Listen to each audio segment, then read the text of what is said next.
Hello mga kapinesa, nandito kami ngayon sa Barangay Sapang, Binangonan Rizal, Talim Island kung saan ang lugar na maraming magaganda, gwapo at chismosa. May gagawin kaming client doon. Ito ang ating case number 101.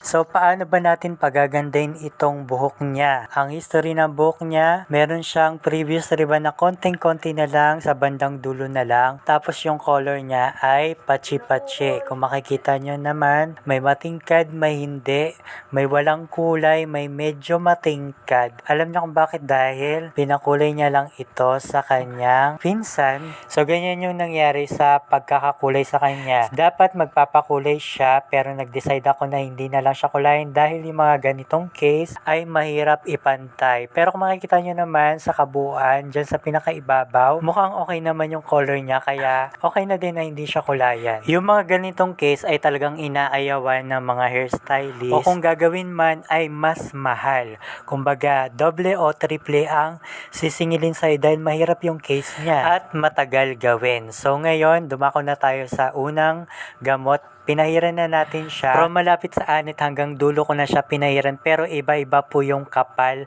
at nipis at tapang ng gamot ang nilagay ko dyan. Kahit kung nakikita nyo, sabay-sabay siyang pinahiran. Kaya iba yung pag-iingat dahil pag nagkamali ka talaga, may mga portion na masusunog. Ito na yung kinalabasan niya. Ayan po ay pagkapatuyo. Meron na po siyang Brazilian Botox at hindi pa natin po yan napaplansya. Pero kung makikita nyo naman ay okay na. Tapos dito halatang halata talaga yung pagkakakulay sa kanya na hindi pantay-pantay. Ito mga kapinesa, yung tip ko sa inyo, kung kayo ay magdi-DIY at kung sa tingin nyo ay hindi nyo naman maayos, mas mabuti pa po na ipagawa nyo na lang po sa parlor, sa salon o sa mas marunong. Dahil alam nyo po kung bakit, kasi ganun din naman ganun din yung magagastos nyo, mas mahal pa, mahirapan pa kayo. At ang worst dyan, kapag hindi maayos yung pagkaka-apply nyo, mas mapapamahal pa talaga kayo kasi katulad ng ganitong case, masisingilin pa po kayo ng mahal dahil mahirap po siyang i-retouch. So, ganun po kapag pupunta po kayo sa salon para ipa-retouch,